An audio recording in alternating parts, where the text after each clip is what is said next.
सद्गुरुदेव भगवान की जय। श्रीमद् भगवत गीता साधक संजीवनी अध्याय 2 श्लोक संख्या 14। मात्रा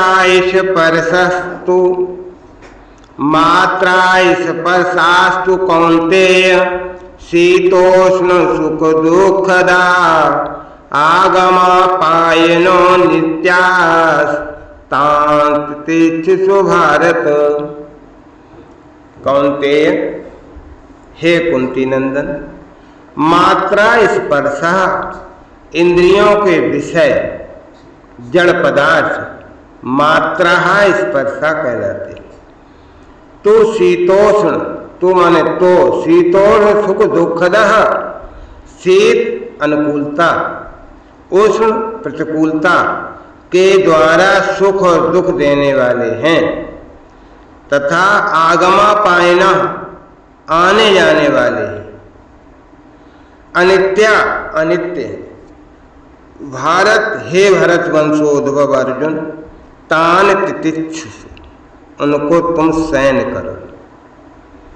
यहाँ एक शंका होती है कि इन 14वें और 15वें श्लोकों से पहले 11वें और 13वें श्लोक तक और इसके आगे 16वें से 30वें श्लोक तक देही और देह इन दोनों का ही प्रकरण है।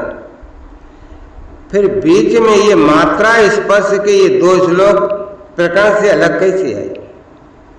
इसका समाधान ये है कि जैसे 12वें श्लोक में भगवान ने संपूर्ण जीवों के नित्य स्वरूप को बताने के लिए किसी काल में मैं नहीं था, ऐसी बात नहीं है, ऐसा कहकर अपने को उन्हीं की पंक्ति में रख दिया।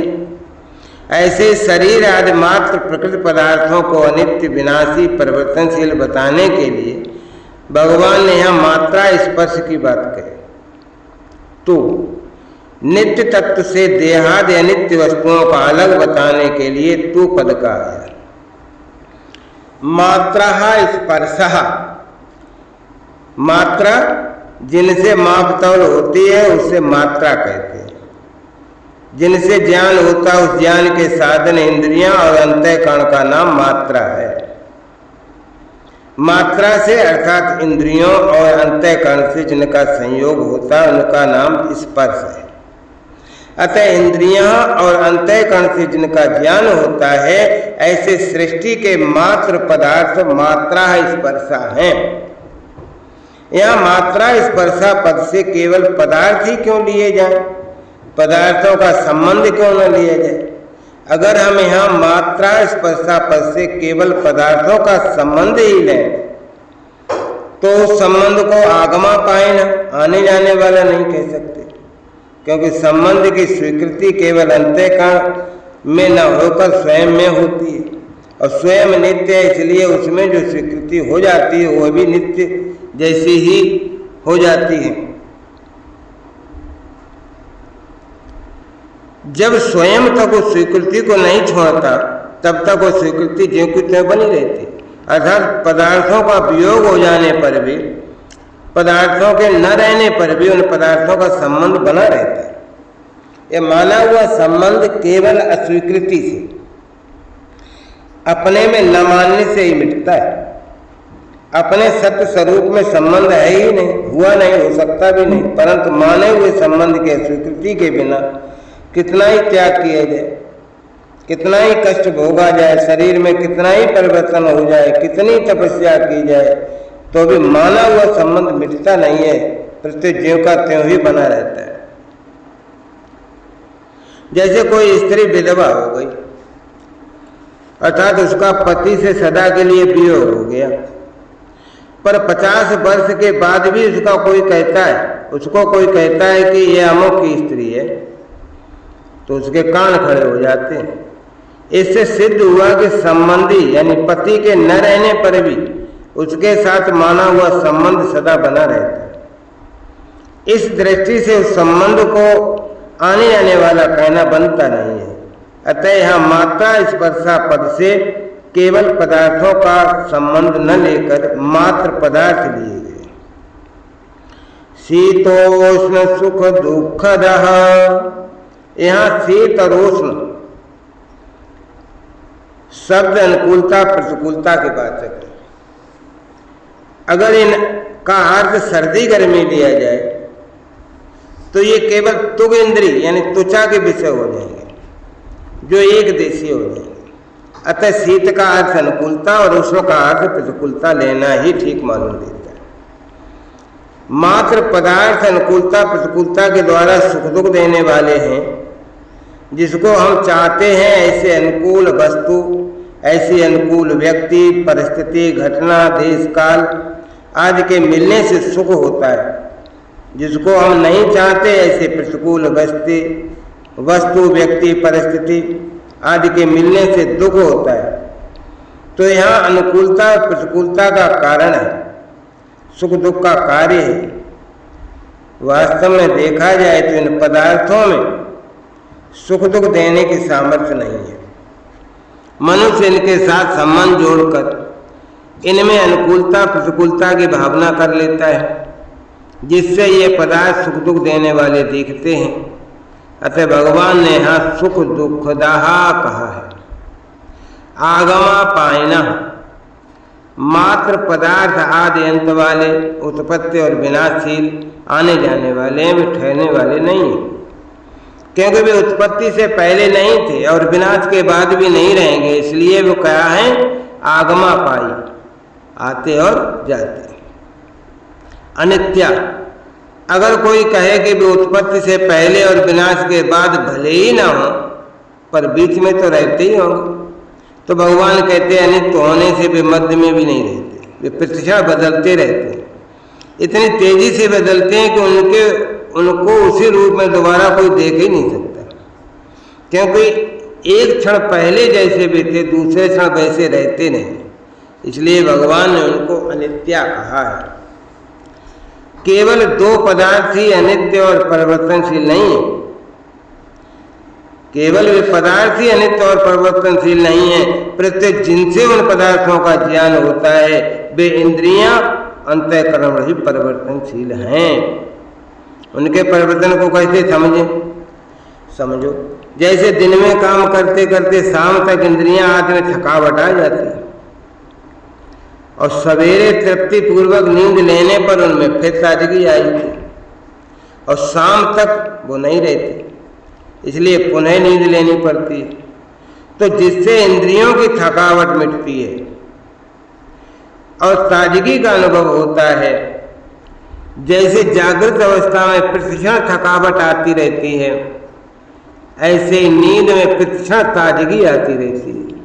इससे सिद्ध हुआ कि इंद्रियां आदि में प्रतिक्षण परिवर्तन होता रहता है। यहाँ मात्र पदार्थों को स्थूल रूप से आगमा पायना और सूक्ष्म रूप से अनित्या कहा गया। इनको अनित्य से भी सूक्ष्म बताने के लिए आगे 16वें श्लोक में इनको असत कहेंगे और पहले जिस नित्य तत्व का वर्णन हुआ उसको सत कहेंगे।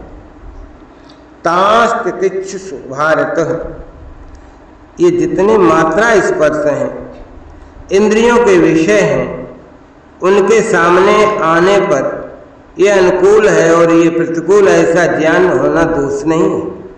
प्रत्युत उनको लेकर अंतःकरण में राग द्वेष करना, हर्ष और शोक करना, ये विकार होना ही दोषी है। अतः अनुकूलता प्रतिकूलता का ज्ञान होने पर भी राग द्वेषादि विकारों को पैदा न होने देना, अर्थात मात्रा स्पर्शों में निर्विकार रहना ही उनको सहना है। इस सहने को ही भगवान ने यहाँ तितिक्ष कहा है।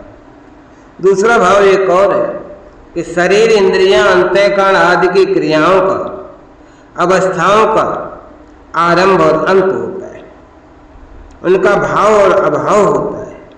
वे क्रियाएं अवस्थाएं तुम्हारे में नहीं, कि क्योंकि तुम उनको जानने वाले हो, उनसे अलग हो, तुम स्वयं ज्यों के त्यों रहते हो। अतः उन क्रियाओं में, अवस्थाओं में तुम निर्विकार रहो। इनमें निर्विकार रहना ही प्रतीक्षा है। जैसे शरीर कभी एक रूप नहीं रहता, प्रतिक्षण बदलता रहता है, ऐसे इंद्रियां, मन, बुद्धि जिनका ज्ञान होता है वे संपूर्ण सांसारिक पदार्थ मात्र प्रकृति और प्रकृति का कार्य वे कभी एक रूप नहीं रहते, उनका संयोग और वियोग होता ही रहता है।